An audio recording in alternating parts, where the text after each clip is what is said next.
भी बात मुलाहिजा आ जाता है। और यहाँ हमारे नाम लेते हुए भी इनकी जुबानें डगमगाती हैं।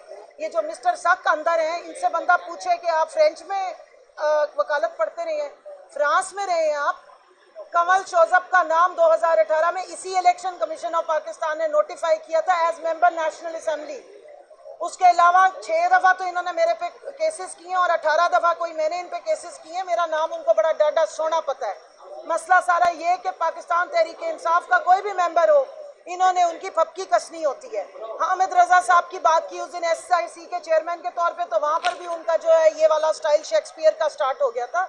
तो थोड़ा सा अपने हदूद और कयूद में रहें। और मैं चीफ जस्टिस साहब से रिक्वेस्ट करूँगी कि सरदार कहने पे और बाकी साहब के लाके लगाने पे आपको एतराज़ होता है। आपके सामने एक साबिक MNA का एक इस वक्त की पटिशनर का नाम गलत पुकारा जा रहा है और वो कह रहे हैं जी वॉट एवर, तो आपने उस पर नोटिस नहीं लिया, बाकी तो आप हर वक्त हमें टोक रहे होते हैं। सो ये एक तो मेरा ये भी प्रोटेस्ट है। मेरा नाम वॉट एवर नहीं है, कमल शोजब है, जो रात को आपकी नींदें उड़ जाती हैं जब आप ये बातें सुनते हैं। तो बाकी दूसरी बात ये है कि केस अब जिस तरफ जा रहा है वो आपके सामने है।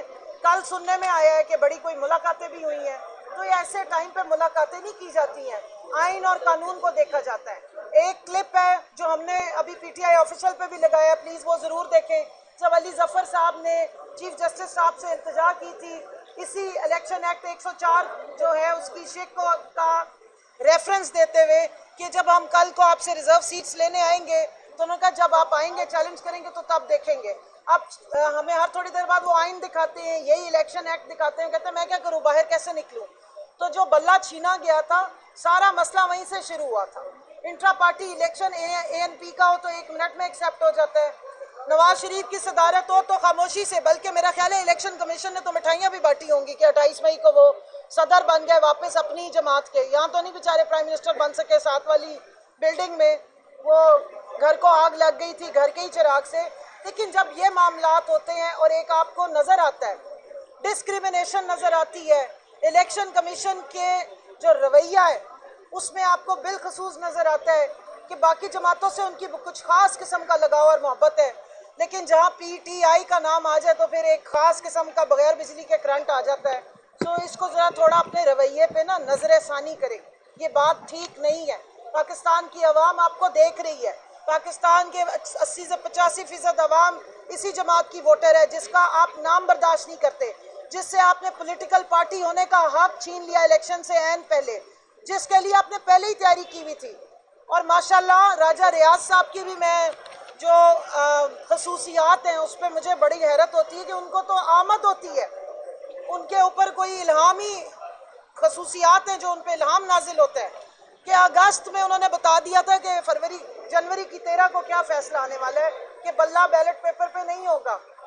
तो अब अगली भी राजा रियाज साहब से फिर जाके पूछें या इलेक्शन कमीशन से पूछना है कि ये स्पेशल इलामी ताकतें आप ही के लोगों को क्यों आती हैं। बाकी जो कल बुलाया गया गौहर साहब को, मैं वो भी वाजे कर दूं, इलेक्शन एक्ट में भी मौजूद है एक कैंडिडेट मैक्सिमम 4 अपने पेपर्स जमा करा सकता है। और उसकी लॉजिक पूछी जा रही थी, उसकी लॉजिक ये है कि अगर एक सेट ऑफ पेपर आपका रिजेक्ट हो जाए तो आप कैंडिडेट होने से फारिग हो जाते हैं। 4 पेपर्स आप जमा कराते हैं, आपका एक सेट पे एतराज़ होता है, एक प्रपोजल सेकेंडर पे एतराज़ होता है, तो आप अपना दूसरा सेट आगे कर देते हैं। क्योंकि ये केस चल रहा था इसलिए हमने एक अपना जो सेट या 2 सेट जो है वो बतौर इंडिपेंडेंट और 2 PTI के तौर पे जमा कराए थे। तो खुशखबरी की बात ये है जो इलेक्शन कमीशन यहाँ पर सिर्फ एक सेट लेकर आया, वो जो बतौर इंडिपेंडेंट डाले थे अल्टरनेट के तौर पे, क्योंकि रात को 11:15 बजे तो हमें फैसला पता लगे, उस वक्त हमें ना समझ आ रही थी कि करना क्या है। और जो बुखलाहट उस वक्त इन्होंने क्रिएट की, फैसला लटकाया गया, 11:30 बजे तक फैसले लटकाए गए और जैसे ही फैसला आया उससे पहले यारो जो है वो हमें निशान अलॉट करके जा चुके थे, दरवाजे उनके और ऑफिसेज बंद थे। सो मज़े की बात आपको बतानी है कि जो पेपर्स जिन पे हमने PTI लिख के जमा कराए थे वो इलेक्शन कमीशन ने एक्सेप्ट ही नहीं किए। वो वाले फॉर्म्स हमारे PTI के या तो लोगों के रिजेक्ट कर दिए या उठा के इन्होंने साइड पे फेंक दिए। इन्होंने पहले ही हमें कह दिया था, मैं बतौर आपको कैंडिडेट जो PTI से इंडिपेंडेंट रिजर्व सीट के लिए मैंने पेपर फाइल किए थे, तो इन्होंने हमारे पेपर्स लेने से पहले इनकारी थे। बड़ी मुश्किल हमने अपने PTI के पेपर सबमिट कराए थे। फिर इन्होंने हमसे लिस्टें लेने से इनकार किया था पंजाब के इलेक्शन कमीशन ने। और जो काजी साहब की वो वीडियो क्लिप में भी बात करें, हम अदालत में उस वक्त भी गए, लाहौर हाई कोर्ट में हमारे 2 से 3 केसेस पड़े हुए थे।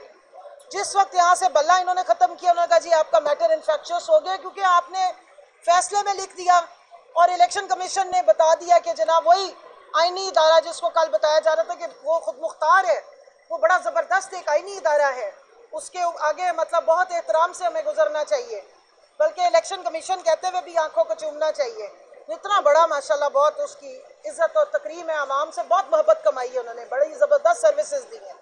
ऐसे ऐसे इलेक्शन करवाए हैं कि बाहर से लोग आ रहे हैं ऑब्जर्वेशन करने के, कैसे इतने अच्छे इलेक्शन करा लेते हैं।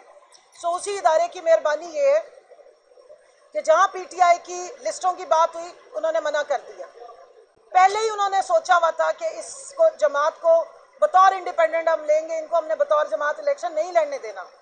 जो कल की पेशी से पहले डिस्कशन चल रही थी वो इंतहाई रेलिवेंट थी। पाकिस्तान तहरीक इंसाफ एक पॉलिटिकल पार्टी है, आपने हमसे सिर्फ बल्ला छीना था, आपने हमसे इलेक्शन का राइट कैसे छीन लिया? इसी हिसाब से मेरा कैंडिडेचर जो है ये एस्टेब्लिश होता है। और जो इलेक्शन कमीशन कह रहा है इनका लोकस स्टैंड है, नहीं, ये बिल्कुल है। आप चेक करें कि 22 तारीख को और 24 तारीख को जो लिस्टें जमा हुई थी, जो हम अदालत में गए हुए हैं आपके खिलाफ, उसमें नाम किसका पार्टी ने लिख के दिया हुआ है। सो ये सारी बात है। और बाकी खवातीन के नाम बाकी 3 सूबों में जमा हुए जहाँ स्क्रूटनी तक हुई, लेकिन फिर क्योंकि पंजाब ने मना किया तो इन्होंने ऑर्डर कर दिए कि इनसे मजीद आगे प्रोसेस को लेकर नहीं चलना। सो ये बातें अगर खुलेंगी और पुराने क्लिप्स इसी अदालत के सामने सुनाए जाएंगे तो बात बहुत आगे तक जाएगी।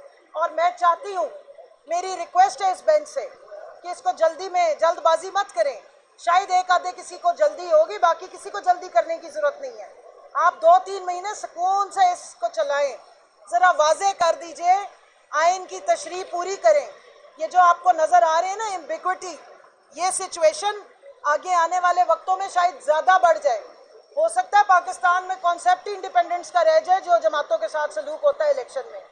सो इस इलेक्शन कमीशन पे मत रहना, इस आइन को इस्टेब्लिश करें, इस जमहूरियत को इस्टेब्लिश करें, आवाम की जो वोट का तकद्दुस है उसको इस्टेब्लिश करें, और प्रोपोर्शन ऑफ रिप्रेजेंटेशन जो किसी भी पार्लियामेंट्री स्टाइल ऑफ डेमोक्रेसी की रूह होती है उसको इस्टेब्लिश करें प्लीज़, क्योंकि आइन की गार्डियनशिप आपके ज़िम्मे है।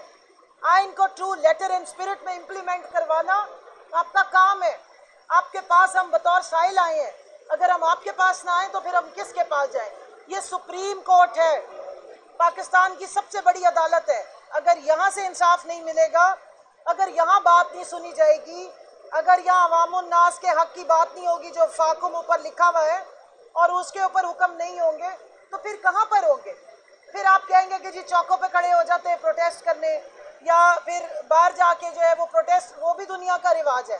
पीसफुल प्रोटेस्ट पूरी दुनिया में होते, पाकिस्तान में नहीं होते। पाकिस्तान में जुबान बोलने पे पाबंदी है, या शायरी करने पे पाबंदी है, या नसर कहने पे पाबंदी है। उसके बाद जो हालात बनते हैं वो आप सबको ही पता है। शायर जो है वो भी गायब हो जाते हैं, चिल्लों पे चले जाते हैं। पॉलिटिशियंस को पता नहीं कौन कौन सी जगहों पे चिल्लों पे भेजा जा रहा है। तो ये सारे मामला जो हैं ये आपके देखने वाले हैं। इन्हीं अदालतों से हमें उम्मीद है और इन्हीं अदालतों से हम इंसाफ के मुतकाज़ी हैं। शुक्रिया जी। क्या हाल है जी? शुक्र अल्लाह का। आपसे मैं सुबह पहुंच गए थे, क्या हाल है?